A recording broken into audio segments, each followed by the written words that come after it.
kita berhasil banget. Kita sudah jadi host acara Asia terbesar dalam bidang Iya, olahraga. Keren dan banget. penutupan pada malam tadi malam itu udah sukses sekali ya, dan itu keren banget. Meriah nggak sih? banget dan bagus Iya, banget, bangga banget, benar-benar bangga bangga sekali. Dan bukan hanya itu, ternyata atlet-atletnya juga berprestasi, Iya. menyumbang banyak medali dan ini adalah prestasi tertinggi kita selama ini. Iya, karena Indonesia menduduki peringkat keempat ya, dan itu Keren wow banget. sekali. Nah, tapi di balik kesuksesan para atlet ini, ternyata para atlet ini tuh kayak juga ada pro kontra dan kendala-kendalanya ini dengan salah satu itu dengan kesehatan. Ya, kram otot ya. Itu adalah memang yang paling sering dialami mungkin bagi atlet profesional. Dan itu terkait dengan olahraga, mungkin terkait dengan latihan. Dan sekarang kita sudah bersama dengan salah satu, ada dua malah, bukan cuma satu, ada dua penyumbang medali. Nah, kita mau ketemu Siapa langsung. ya? Siapa aja, Aduh, penasaran kan? penasaran. Coba kita langsung lihat. Wah, itu udah hasil ngobrol ternyata mereka ya. Hei, halo. Halo. Hai. Hei. Selamat. Wah, keren banget. Kita udah antusias banget nih soalnya. Keren banget ya kali ini kita sudah bersama dengan Aksa dan Aero dan juga ada Dr. Sofia Hage, seorang spesialis kedokteran olahraga. Nah, sekarang kita mau nanya dulu nih. Gimana sebagai peraih medali? Apa nih yang dirasakan sekarang?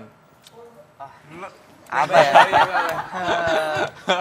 Senang banget sih, senang banget bisa ngebanggain Indonesia, banggain orang tua juga, terus banggain sama diri sendiri juga. Iya. Ini baru banget loh mereka. Iya, ini benar-benar fresh banget nih. Dan maksudnya kita turut bangga loh sebenarnya. Iya, bener. sebenarnya tuh aku penasaran sih, apa sih persiapan sebelum Asian Games tuh yang kalian lakuin? Aduh, banyak banget. Persiapannya sih banyak banget dari segi kita persiapan jet ski yang pasti, persiapan fisik kita, fisik, mental, terus kayak harus jaga kayak lebih ke psikologinya, terus latihannya lebih ke physical trainingnya lebih kayak cardio. Sebenarnya lebih normal sih kalau gitu-gituannya.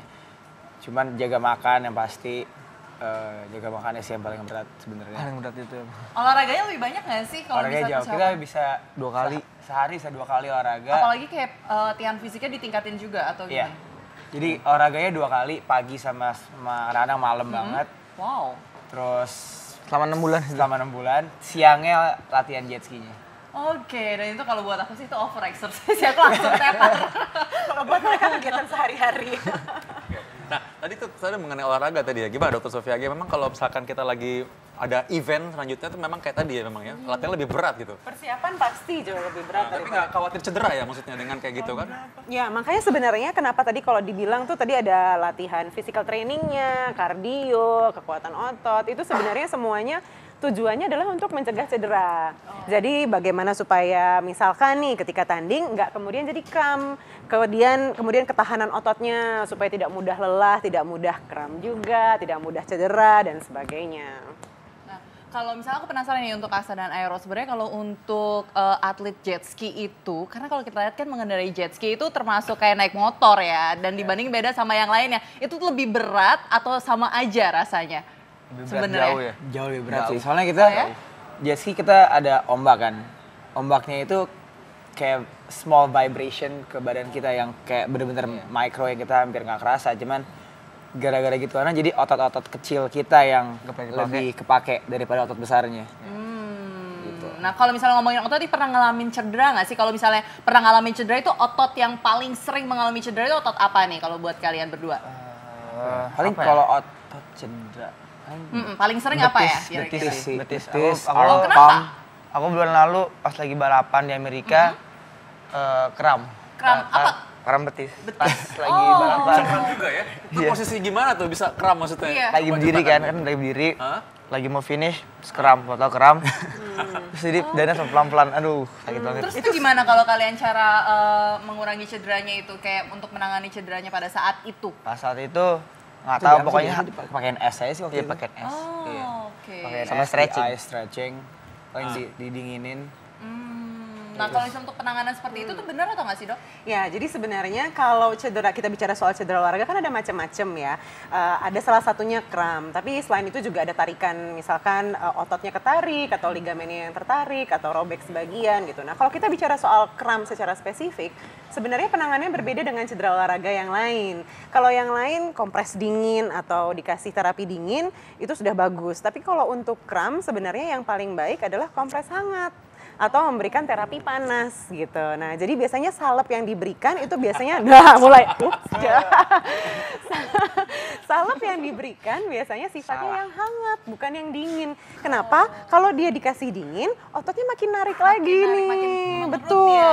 Sementara mungkin nyerinya hilang, tapi kemudian sesudah beberapa menit, nah kemudian timbul lagi nih narik lagi karena ikatan ototnya atau sel-sel ototnya ini nggak rileks gitu. Jadi biasanya sambil otot kram sama ketarik apa? Nah, jadi biasanya betul. betul. Kalau otot kram tuh biasanya akhirnya entah otot yang kram itu misalkan contohnya betis nih ya. Betisnya kram jadi dia akan narik ke arah tertentu. Jadi kayak contohnya misalkan kayaknya telapak kakinya kok pengen ke sana aja. Itu berarti kram, tarik ke arah yang berlawanan, kasih terapi hangat dan sakitnya karena tentu sakitnya karena ketarik ya ototnya. Pelan-pelan dimasas menuju jantung supaya aliran darahnya lancar sehingga ototnya bisa pelan-pelan rileks lagi. Tujuannya adalah kram itu sebenarnya ototnya kontraksi. Yang kita pengen ototnya rileks lagi. Jadi kasih yang hangat, pijit pelan-pelan, dirileksin gitu supaya habis itu bisa balik lagi tanding. Cuma yang kita penasaran nih, gimana jadi kalau misalnya kram terus tengah laut gitu. Iya, betul. Serem gak sih? Iya. Iya kan? Cuma jangan jawab dulu ya, kita kembali saat lagi tetap dalam acara Ayo Hidup Sehat. Tadi udah pernah ya, kram pasti pernah kram kan? Tadi kan kita nanya nih, kalau di laut tuh gimana kalau lagi kram tuh? Kalau lagi balapan sih lanjutin terus sampai finish. Nah dari antara tadi nih yang disebutin tadi, pernah kram yang mana aja tadi? Ada berapa kram? Kram otak pernah, kram otak. Yang tadi ya kram pinggang, kram betis. Kram otak tuh brain freeze kali ya? Iya. Iya, itu bisa juga. Paling sering betis sih. Betis paling sering ya? Betis kanan kiri, sering lagi tidur, kram, lagi balap, kram. Nah, tadi kan kalau udah hampir finish pernah katanya kram kan? Tapi kalau lagi sementara balapan tuh gimana mengatasinya? Lanjutin. Kita harus udah komit sama balapan ya selesai. Jadi terusin itu nahan sakitnya kayak gimana tuh?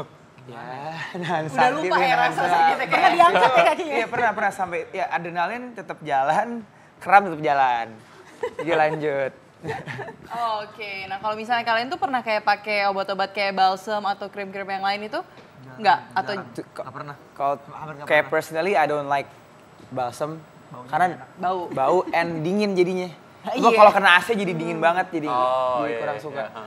bener nggak sih kalau dok katanya tuh kalau misalnya pemirsa-pemirsa juga banyak kan kalau misalnya mereka kram otot atau kram sesuatu, mereka tuh pakai balsam. Itu bener atau enggak, Dok? Tergantung, karena balsamnya dingin atau panas. Karena Oh, balik oke. lagi, penanganan kram sendiri itu harus dengan terapi hangat atau terapi panas. Jadi yang pertama kali harus diberikan bukan suhu dingin, tapi suhu hangat. Jadi entah itu kompres dengan handuk yang hangat, atau kasih salep atau krim yang hangat. Kemudian yang berikutnya adalah coba rilekskan ototnya, jadi tarik ke arah yang berlawanan dengan dia kontraksi, kemudian coba kasih pijatan-pijatan lembut lah ke arah jantung supaya ototnya lemes lagi. Nah, kalau mereka nih masalahnya adalah karena mereka balapan, jadi nggak mungkin mereka men-stop permainannya untuk itu gitu. Jadi makanya tadi kalau diceritain sampai ya udah jalan aja, mau kakinya digantung, mau diangkat gitu kan. Karena ini kan kayak balapan ya gitu. Jadi nggak mungkin bisa berhenti terus, aduh tolong kasih salep dulu terus kita lanjut lagi. Ya udah sampai mana balapannya gitu kan. Tapi Dit, pernah nggak ngomong ini kan atlet nih? Iya. Pernah nggak ngalamin lagi tidur terus kram gitu? Iya, pernah nggak? Tidur sering. Lumayan. Sering. Lumayan. Tuh. Tapi itu kayaknya sering. bagi masyarakat juga sering tuh. Jadi bukan cuma atlet doang, lagi tidur juga kram ayo. Tapi itu kayak udah sering jadi kayak cepet sadar gitu langsung lemesin. Langsung kebangun nggak Jadi sih? pas mau kram kayak Langsung lemesin, kagetin. Iya. Kalau misalnya kalau udah kayak gitu kayak diapain nih, di stretching atau ditarik itu atau dibiarin aja? biarin aja. Biarin aja sih. Biarin aja nanti juga hilang Sampai ya. hilang sendiri. Iya. Nah kalau misal Tapi masyarakat mungkin pengen tahu ya gimana. Iya. Soalnya kan panik tuh biasanya lagi malam-malam tiba-tiba, loh kenapa nih? Kayak takut ketindihan apa gue, tapi di betis doang gitu. Nah gimana? Nah, jadi memang penyebab kram itu bisa macam-macam. Pertama, kalau misalkan untuk atlet biasanya adalah karena peningkatan intensitas. Misalkan mereka lagi tanding, terus mereka tiba-tiba ningkatin intensitas. Misalkan kayak mereka mau ngejar nih, finish atau mau ngejar seseorang gitu. Nah, itu termasuk salah satu faktor resiko untuk kram. Kalau untuk orang awam atau orang umum nih gitu, apalagi kalau misalkan pas tidur, nah biasanya ibu hamil tuh juga sering tuh tiba-tiba kebangun karena kram. Kenapa? Biasanya penyebabnya satu, kurang minum, kurang tidur, kurang olahraga juga gitu. Jadi biasanya dehidrasi ringan yang terjadi saat kita tidur kan, saat kita tidur tuh sebenarnya kita juga mengeluarkan cairan keringat dan sebagainya gitu ya. Nah jadi dehidrasi ringan yang terjadi ini dapat menyebabkan kram. Kalau misalkan kita kurang minum, apalagi kalau untuk ibu hamil karena dia kan lagi ada janin ya, jadi mudah sekali hilang cairan. Nah, kalau misalkan kurang minum akan biasanya efeknya gitu, pas lagi tidur, wah tiba-tiba bangun kram sakit nih gitu. Dan kadang-kadang kan kalau orang awam nggak tahu mesti ngapain, mereka udah tahu tinggal lemesin aja kakinya selesai gitu kan. Ntar hilang-hilang sendiri juga. Tapi kadang-kadang kalau orang kram terus kaget gitu, nggak tahu ini kenapa. Kayak tadi dibilang sama dokter Vito kan, ini jangan-jangan ketindihan lagi. Padahal sebenarnya cuma kurang minum aja gitu. Oke, sebenarnya kalau sering kram itu berbahaya nggak sih dok sebenarnya? Sebenarnya sih kalau bahaya atau enggak tergantung ya. Karena kalau dibilang fatal enggak, ya enggak fatal sih. Tapi nyaman enggak? Ya enggak nyaman. Tapi kalau nggak nyaman. Nggak nyaman. Tapi kalau untuk atlet fatal enggak? Ya dalam artian relatively fatal karena buat mereka bisa kehilangan pertandingan gitu. Jadi fatal atau enggak ya relatif siapa yang ngalamin ya. Kalau kita bilang biasa aja dibiarin juga ntar kramnya hilang sendiri. Buat mereka ya kehilangan berapa detik nih gitu. Iya. Terakhir kali kram kapan? Kapan? Sebelum waktu itu sebelum balapan Asian Games sehari sebelum pas lagi latihan. Oh tidur. Enggak dong, enggak. Pas gue habis mental. Kan Ya? mental tuh pas lagi Oh, latihan. iya. Terus kram banget. Oh hari terakhir balap. Pas besok paginya pas mau bangun itu. Kakinya udah dua-duanya lagi. Langsung kram. Langsung lemesin aja pagi-pagi. Terus berendam dulu.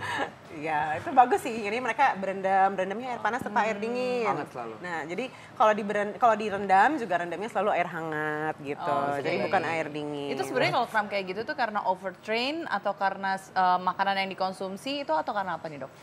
Bisa macam-macam ya. Satu kalau mereka sih biasanya air atau dehidrasi bukan jadi masalah.